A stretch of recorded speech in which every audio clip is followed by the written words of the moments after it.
Hi, I'm Mitch, and welcome to the Restoration Road. Today we have an amazing guest, Chuck Layton, who has just written the book, Escaped with Honor.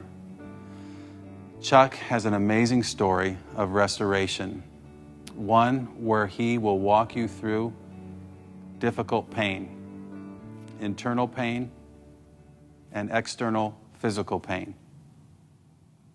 But you'll see that Chuck did what Paul encouraged Timothy to do: endure. My dad used to say, the strongest steel is made in the hottest fire. Chuck has a strength that has been refined by the hottest fire anyone could endure. And I encourage you to sit back, relax, and open your heart to Chuck's words and the Spirit of God to work in your life. As you hear Chuck share his story, what he had to endure, and where his strength came from. And be sure to hold on with us until the end, where you see how God revealed something very new inside Chuck Layton. Chuck, it's such a pleasure to have you here. Thank you very much. I've been looking forward to this ever since I read your book. I couldn't put it down. I started to read it on a trip, on an airplane, and I just could not stop. A lot of people are talking about Unbroken, but they need to be talking about Escaped with Honor. Yes. It's an incredible book. Thank you. And if you don't mind, I'd like to pick up at the beginning. You were a depression baby. Yes. And I'd like you to describe what that meant and how it affected your family life. Well, it affected me from the standpoint when you're infant. You know, you really don't know what's going on and you really don't do this. But as I tune in and try to remember and get back to those days, it's hard enough to remember 60 years ago, but when you put the whole measure in there, it's even more difficult. But I think I remember, because of the feeling that went with it, I was an unchosen child. And a lady by the name of Helen, as I remember it, was the first woman that ever nurtured me. And she was a large, roly-poly woman. I think I described her in the thing, but her biggest part of it was her heart. And she was the first one that ever held me, that it made me feel that I was wanted, so to speak. And so consequently, from then on, it was like you just deal with things not knowing the difference.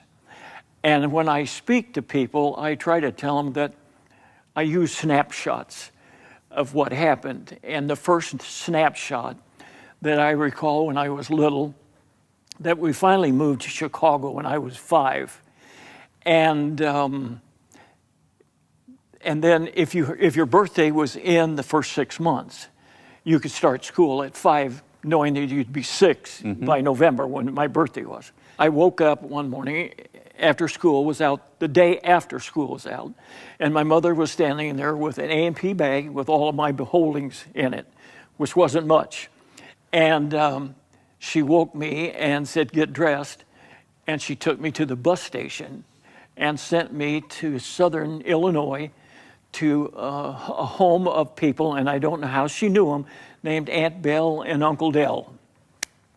And they lived on a farm.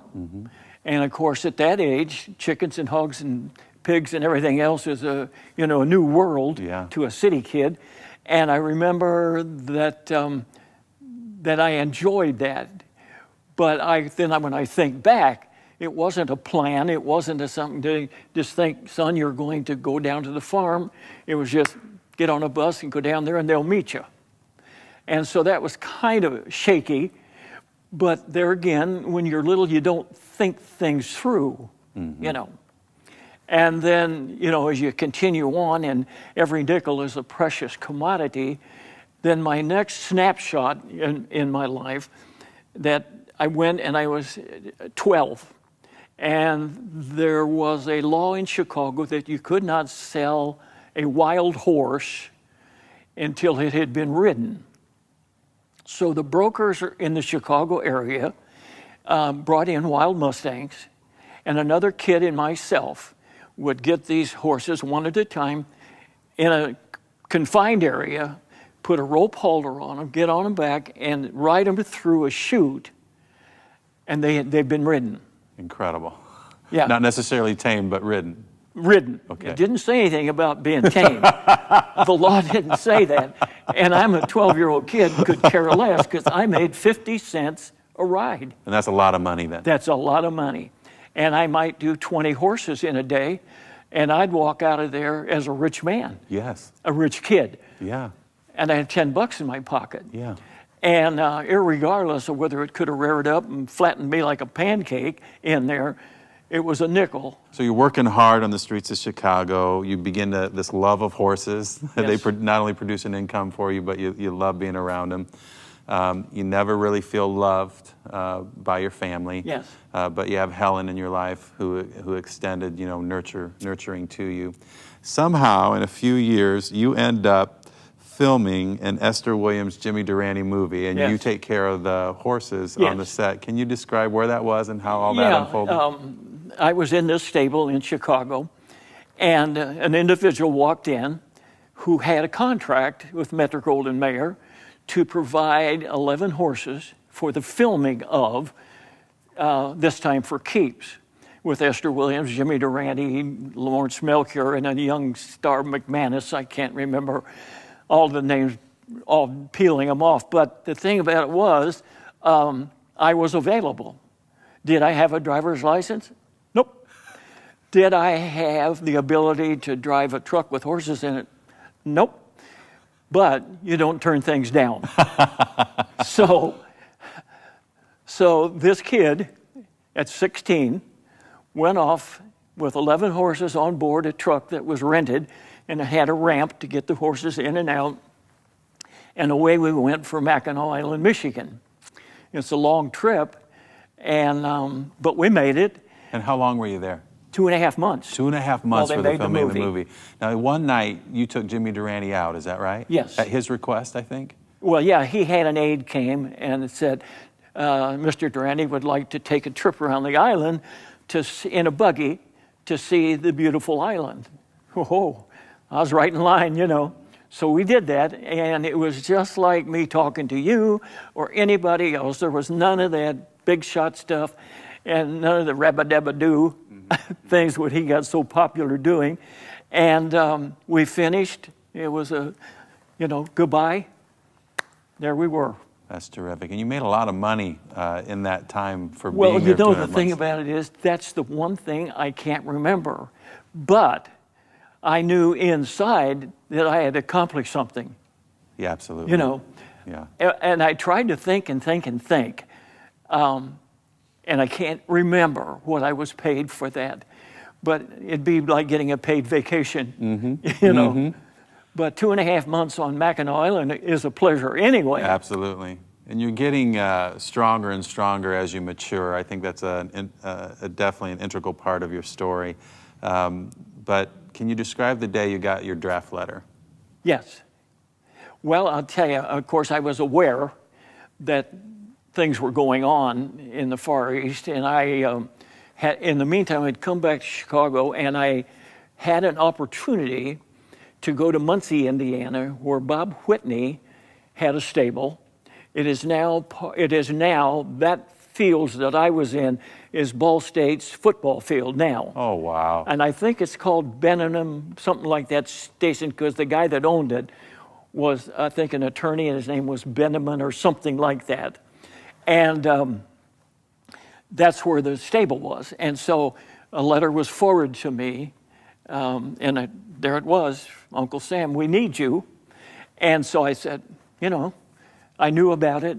I wasn't conscious of the ravages of war, but I was healthy. I was an American, and you're duty bound. Well, where do you go? I assume you go through a physical, right? Yes. To make sure you're good to go. And were you fine with the physical? Oh, sure. Yeah. Yeah. And then you get shipped off. Yes. And your ship hits a tanker? Yes. Is that right? What Yes. happened then? Well, we got, first of all, we had to do basic. That's And where you so- had your Special Forces Army Yes. Ranger Yeah, training? we were at Fort Leonard Wood, Missouri, and then they picked 11 of us out. I don't know exactly why. I think I was athletic. I was, healthy. I was 6'1", weighed 190. Don't ask me to measure myself now because I've shrunk to 5'10" now. And if I been through live a to be lot. 95, I'm liable to be, 5'6". But anyway, we went down there and we did all the physical things. And then my first assignment after I passed everything was Fort Leonard Wood, Missouri. And that was, in Missouri, and it was in the foothills. I think this described the foothills and the Ozarks and that kind of thing. And I liked the discipline of it because I had never had to do discipline and I was never asked to do discipline. But I liked the discipline and I liked the regiment of it, and that I learned to say no, sir, and yes, sir, which is something that I appreciated so much because I knew those that would do anything to scuff off and get out of anything. And that just never set well with me. Even as a youngster without much training, I just had this feeling that there was somebody giving orders.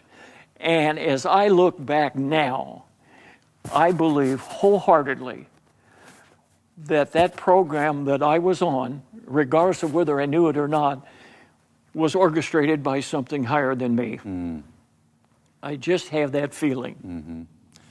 I noticed in reading your book that you had a tremendous, you have the gift of administration, and so you have an ability to organize, you are responsible, and you're disciplined. It seemed like whenever you got into a situation that required those things, they were resident in you. So talk about, you finally do get shipped off, and when you get shipped off, are you an Army Ranger at that point, a Special Forces? Yes. And talk about your ship hitting a tanker. And Well, when you get on, and I make a mistake if I'm around Navy guys, you don't call it a boat. And I did that once, and I thought the strangulation was going to happen right on the spot. But I know a lot of Navy guys, and so I'm extremely careful around them. And anyway, the word ship, and we were on this ship, and we got on, and we found our place to be, and it was a D deck. And that means you wear a life vest because you're below waterline. And so we're there, and so we get settled, and we come up on deck, and the Army band was on the thing. And I've heard of bon voyage songs. Well, lo and behold, as the boat started leaving, the Army band played "So Long, It's Been Good to Know Ya."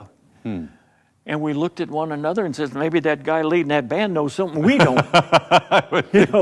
And so anyway, as I tell people that, I usually get a laugh because that's the last thing I think anybody would want to have as a so long. Absolutely. Absolutely. So anyway, we're headed for Puget Sound, and we had kind of a roster or manifest or something, and it said the third day there would be training for getting off of a ship. So, we just looking at everything and all new to us. And so we got out there, and the first night in Puget Sound, we heard the foghorns.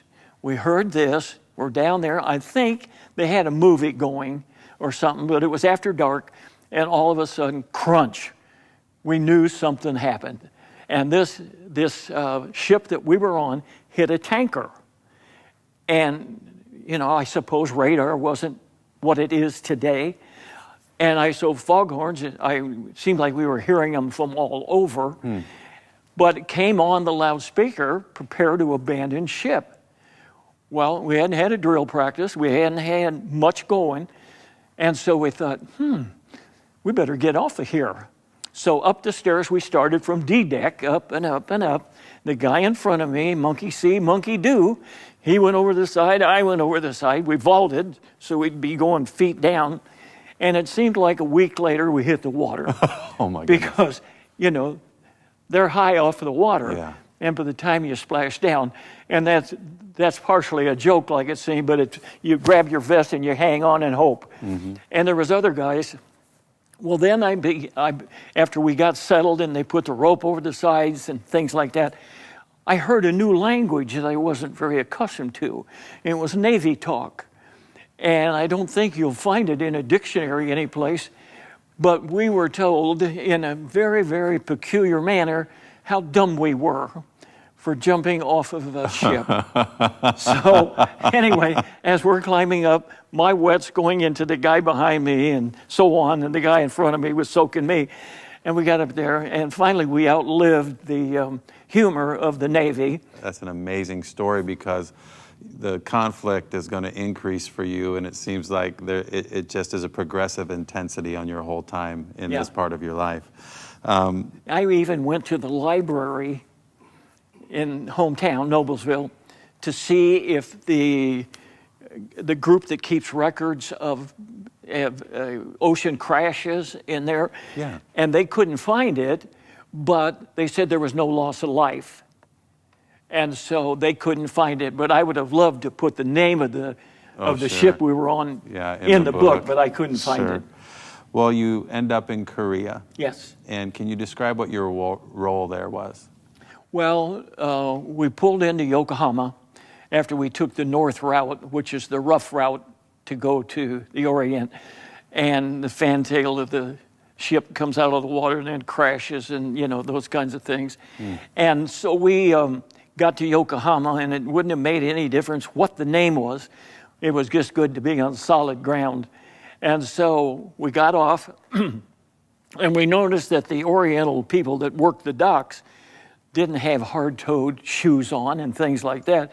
They just had the little sandal on their toes, unloading the ship and doing the different stuff that our people on this side would have been clad in hard-toed shoes and those kinds of things.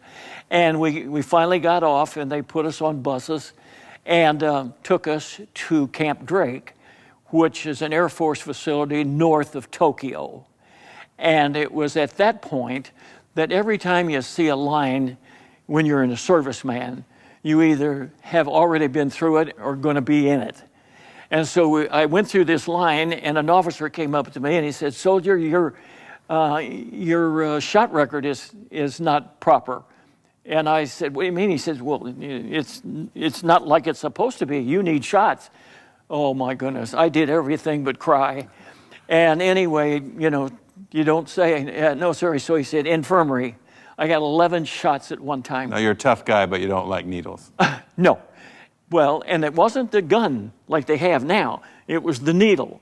And so I did 2, 4, 6, 8, 10. And when I got to the 9th and 10th, I went down on my knees because I'm floating in all kinds of serum. And then the last guy popped me, and then they said we could go rest. 2 o'clock in the morning, snapped the lights on, up we had to get. Saddle up. I couldn't raise my arms. I'm going, oh, who's going to help me? Nobody.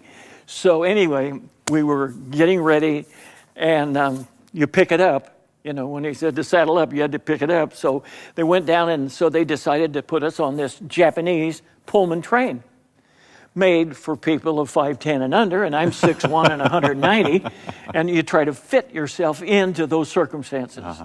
And it just wasn't a real comfortable ride from Fort Drake all the way to the tip of Japan, Sasebo.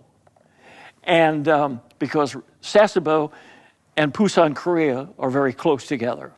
And it's an overnight ferry ride to get from Sasebo, Japan, into Busan Harbor. And they gave us a grass mat to sleep on, and we laid on it and got up in the morning, and we were in Busan Harbor, and we unloaded, and we found ourselves in a wire enclosure. And I don't think it was to keep us in. I was thinking it was to keep others out, probably mainly for food and those kind of things. But we were initiated to the fact that the Koreans or Orientals, maybe all, had honey bucket people that took all defecation and waste out of homes in honey buckets. And then they take and disposed of it someplace. And I do know, after being there a while, that the farm families or whatever they did always saved their solid waste because it was the fertilizer for next year's rice crop. Wow. And I've heard people say, I'll never eat rice again. You know, and however, when they redid Seoul, Korea, one of the biggest things they made was a fertilizer plant. There you go. Makes sense. There you go. Yeah. Well, how did you find out what your mission was going to be when you get there? You ended up being on the front lines, and yes. you were a communication expert. Well, they call how it did that FO, work? Forward Observer, and they were taking, the Koreans at that point were taking tremendous losses, and they had the Pusan perimeter, and then when MacArthur came on board, well, he was on board when he came, and he did the Incheon invasion, which got forces behind the Chinese and the Koreans, and they became concerned, and so they started lightening up, and with the Pusan perimeter breaking out, we had them on the run, so to speak. And Seoul was taken back by our forces, and they just continued to skirmish back and forth, and there was talk of an armistice, there was a talk of a ceasefire, there was a talk of many things, but that's all it was at that time was talk.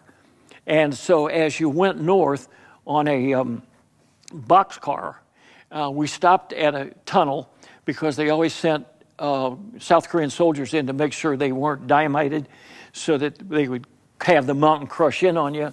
And we stopped in. At that time, a train going south stopped right next to us after they'd gone through the tunnel, and it was a hospital, Korean hospital train.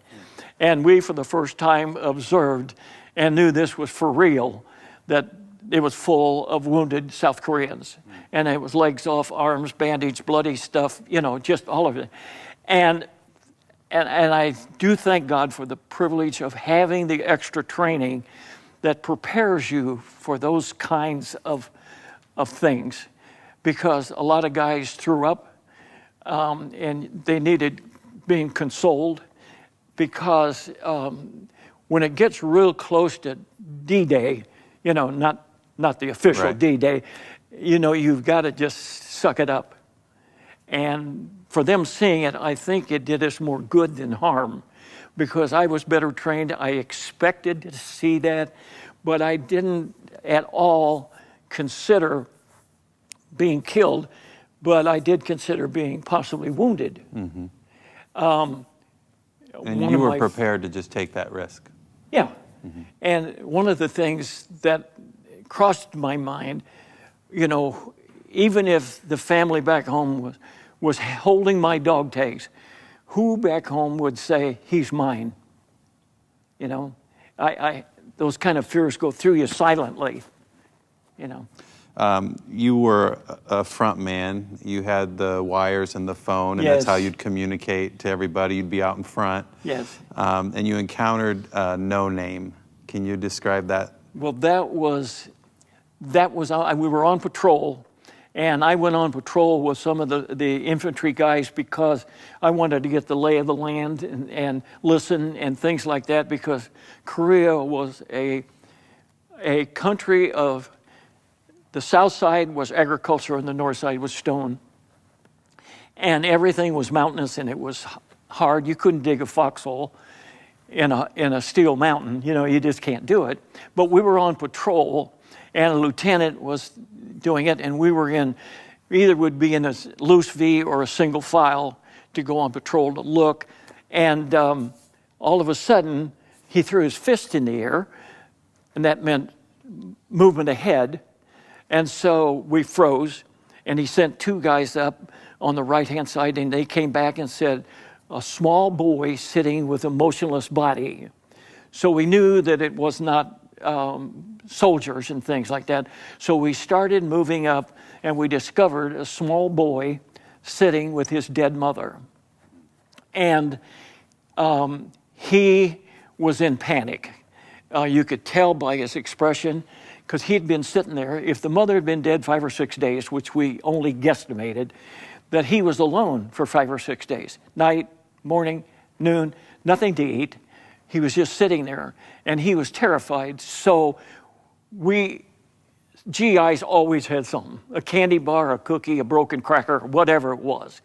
And so got what they had and showed it to him, and he picked up a cookie. And I thought, well, maybe they have cookies over here, but he couldn't swallow it. And so we thought, maybe he needs water. So we gave him some water, and you could tell by the absolute look in his eyes, when he looked up after drinking and looked at you, you could see the absolute relief that he had. His eyes just spoke loudly because he couldn't speak anything but Korean. So he got settled down, and we buried the mother, and I took him in hand, and we walked back to where we were camped. And he followed me around like a puppy dog, and I taught him how to eat GI food. We got pants that we rolled down and rolled up to get him in them. We found him a hat that he could wear, shoes that he floated in, because he's 5 and I can't remember the size, but we got the smallest shoes that we could find. And every night he would sleep under my cot and for security. And I was with him about 6 days, and I got called back. And I was so grateful that he could not speak to me, because I was afraid that his words with me leaving would just tear me up. So I left, and the guy said that they would try to find a suitable place for him. Now, could he not speak because of the shock or just the language barrier? Language. Okay. Yeah. He was pretty much over the shock because I think he felt comfortable, and everybody played with him, kidded with him, and, stuff like that, because he was novel to us. And if he is alive today, he'd be in his 70s. If I was 22, when I've got a picture of him, it's in the book. It's in the book. And I've got a big one that I show people, had blown up, and he felt comfortable. But if I would have left and I was his key thing, I wouldn't have been able to take, I don't believe, what he would have said to me. And that was the last you saw him? That's the last I saw of him, yes. Well, Chuck, I just want you to describe in your own words the day that you're captured.